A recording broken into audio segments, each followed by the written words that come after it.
Hi hello నమస్తే welcome to our channel. ఇప్పుడు తెలుగు రాష్ట్రాల్లో ఎక్కడ విన్నా గానీ న్యూస్ ఛానల్స్ కానివ్వండి అందరికి కూడా ఒక మంచి స్టఫ్ దొరికింది. అదే ఐబొమ్మ రవి. తెలుగు సినీ పరిశ్రమలో ఇప్పుడు ఎక్కడ చూసినా గానీ ఒకటే చర్చ, ఐబొమ్మ రవి అరెస్ట్.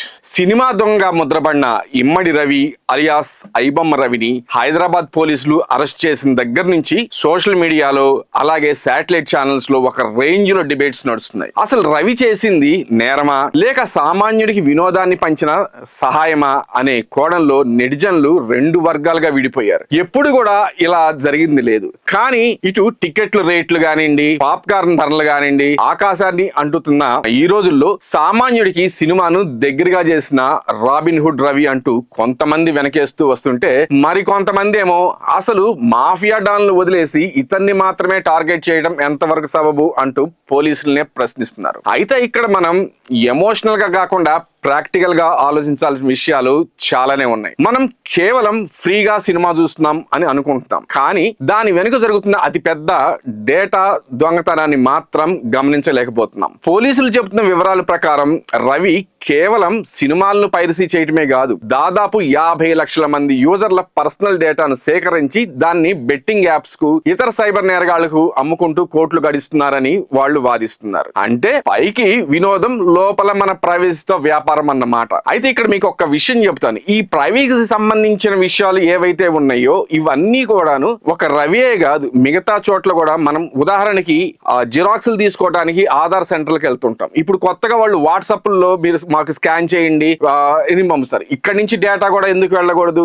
అలా కాకుండా ఇప్పుడు మన ఇళ్ల దగ్గరకు వచ్చి రియల్ ఎస్టేట్ వాళ్ళు కానివ్వండి లేకపోతే ఇంకోళ్ళు కానివ్వండి వాళ్ళు వచ్చి మన దగ్గరికి వచ్చి మీ ఫోన్ నెంబర్ చెప్పండి, మేము మీ దగ్గరికి వచ్చినట్టుగా మాకు ఒక ప్రూఫ్ ఉండాలండి అన్నప్పుడు మనం సహజంగానే ఫోన్ నెంబర్లు ఇస్తున్నాం. అయితే ఇండస్ట్రీ విషయానికి వస్తే సినిమా అంటే కేవలం హీరోలు నిర్మాతలు మాత్రమే కాదు, దీని మీద ఆధారపడిన మన తెలుగు రాష్ట్రాల్లో దాదాపు 1,50,000 కుటుంబాలు బతుకుతున్నాయి. అయితే ఇక్కడ ఒక చిన్న ప్రశ్న ఏంటంటే ఈ సినిమా హీరోలు కానివ్వండి వీళ్ళు కొన్ని కోట్లలో రెమ్యూనరేషన్ తీసుకుంటున్నారు. ఒక్కొక్కళ్ళు అంత ముందు కోటిన్నర తీసుకునే వాళ్ళు ఇప్పుడు ఏకంగా 15 కోట్లు 25 కోట్లు ఒక్కొక్క ఏరియా తీసుకుంటున్నారు. వీళ్ళందరూ కూడా ఆ సినిమా గనక ఫ్లాప్ అయితే ఆ సినిమా గనక వాళ్ళకి మిగతా వాళ్ళకి ఎవరైతే అందులో ఉన్న కార్మికులు ఉన్నారో వాళ్ళు ఎవరినన్నా ఆదుకుంటున్నారా? అలాంటిది మాత్రం ఏమీ జరగటం లేదు. ఇటు శ్రమ దోపిడీ అనేది, అటు అదేమంటే సినిమా అనేది కళామ తల్లి మేము ముద్దు బిడ్డలం అని చెప్పుకుంటున్నారు. ఇంత ముద్దు బిడ్డలైన వీళ్ళందరూ కూడా ఎవరైతే ఫిల్మ్ ఇండస్ట్రీ వాళ్ళు ఉన్నారో వీళ్ళంతా కూడా కళామ తల్లి ముద్దు బిడ్డలమని చెప్పుకునే ప్రతి ఒక్కళ్ళు కూడా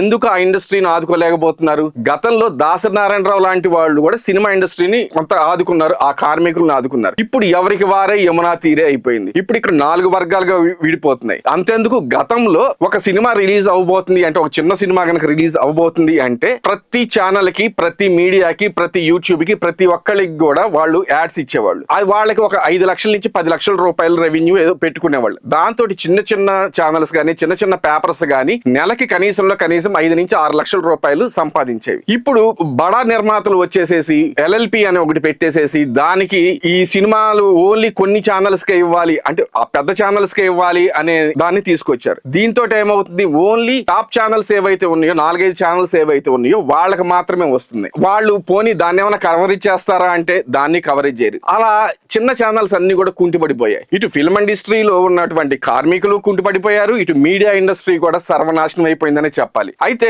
దేశవ్యాప్తంగా 20 లక్షల మందికి పైగా కార్మికులు ఈ రంగంపై ఆధారపడి ఉన్నారు. గతేడాది కేవలం పైరసీ వల్ల ఇండస్ట్రీకి నష్టం అక్షరాల 3,700 కోట్ల రూపాయలు జరిగిందట. ఇది చిన్న విషయం కాకపోవచ్చు. మనకి పురాణాల్లో సినిమాల్లో దుష్ట పాత్రలపై గ్లోరిఫై చేయటం అలాగే విలన్లను హీరోలుగా చూడటం అలవాటైపోయింది. కానీ వాస్తవంలో నేరం ఎప్పుడు నేరమే అవుతుంది. అయితే ఇక్కడ రవి భారీ ఇచ్చిన సమాచారంతోనే పోలీసులు పట్టుకున్నారా లేకపోతే టెక్నాలజీ వాడారా అనేది గనక పక్కన పెడితే చట్టం తన పని తాను చేసుకుంటూ పోతుంది అని చెప్తున్నారు. ఇక సజ్జనార్ లాంటి ఆఫీసర్లు యాక్షన్ లోకి దిగారంటే దాని వెనుక ఖచ్చితమైన సాక్ష్యాధారాలు ఉండే ఉంటాయి. టికెట్ రేట్ల మీద కోపంతో పైరసీని సమర్థించడం అంటే పరోక్షంగా మన వ్యవస్థనే మనం దెబ్బ తీసుకున్నట్లు అవుతుంది. సో ఐబొమ్మ రవి ఎపిసోడ్ మనకు నేర్పుతున్న పాఠం ఏంటంటే ఉచితంగా వచ్చే వినోదం వెనక మన భవిష్యత్తును దెబ్బతీసే చేసే ప్రమాదం కూడా ఉంటుంది అని గుర్తు చేయడమే మన బాధ్యత. అయితే ఈ విషయంలో ఇటు రవిని సపోర్ట్ చేస్తున్నామా లేకపోతే పైరసీని సపోర్ట్ చేస్తున్నామా అనేది కాదు. అసలు నిజంగానే ఈ మల్టీప్లెక్స్ గానీ ఇవన్నీ వచ్చిన తర్వాత ఒక సినిమాకి వెళ్ళాలి అంటే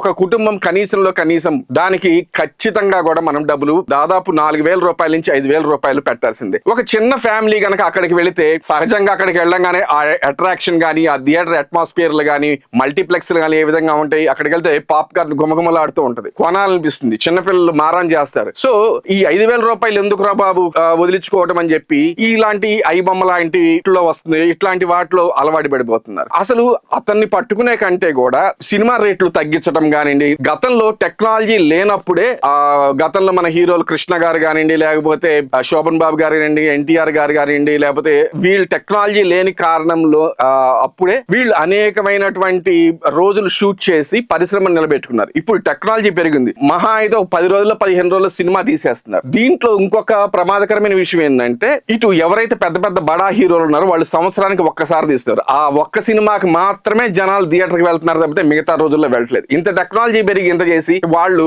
ఏం సంవత్సరానికి కనీసం ఒక 5-6 సినిమాలు తీయలేరా? ఒక సినిమా తీసేసి కోట్లు గడించేసేసి ఆ కోట్ల డబ్బుని వాళ్ళు దాచుకుంటున్నారు. జిఎస్టీ కడుతున్నారా, ఇన్కమ్ ట్యాక్స్ కడుతున్నారా, ఇవన్నీ పక్కన పెడితే సినిమా ఇండస్ట్రీని వీళ్ళు ఎందుకు ఆదుకోవట్లేదు? అలాంటప్పుడు రవి చేసింది తప్పైనప్పుడు వీళ్ళు చేసింది కూడా తప్పే కదా. ప్రతి ఒక్కళ్ళు కూడా కళామ తల్లి ముద్దు బిడ్డలం అంటున్నారు. ఎక్కడన్నా ఇప్పుడు డ్రగ్స్ ర్యాకెట్ అనేది ప్రతి వారం కూడా మనం న్యూస్ ఛానల్స్ లో వాటిలో చూస్తూనే ఉన్నాం. వీటిలో ఖచ్చితంగా ఏదో హీరోనో హీరోయిన్నో ఎవరో ఒకళ్ళు దీంట్లో ఉంటున్నారు. మరి ఈ బాధ్యత ఎవరిది? సామాన్య పౌరులదా, పోలీసులదా?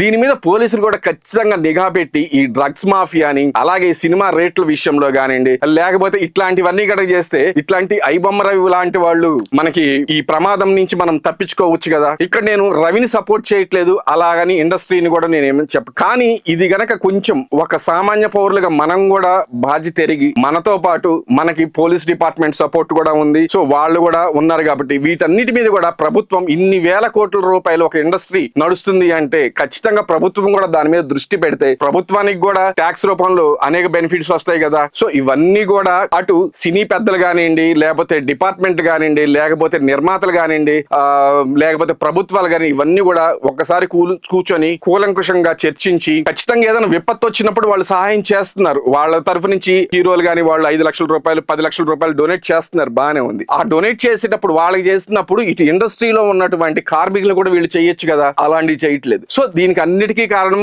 ఒక పైరసీ బయటికి రావడానికి కారణం ఇవన్నీ కూడా కారణాలే. ఇవి కూకట వేళ్లతోటి పెకిలించాల్సిన బాధ్యత ఖచ్చితంగా అందరి మీద ఉంది. Thank you very much.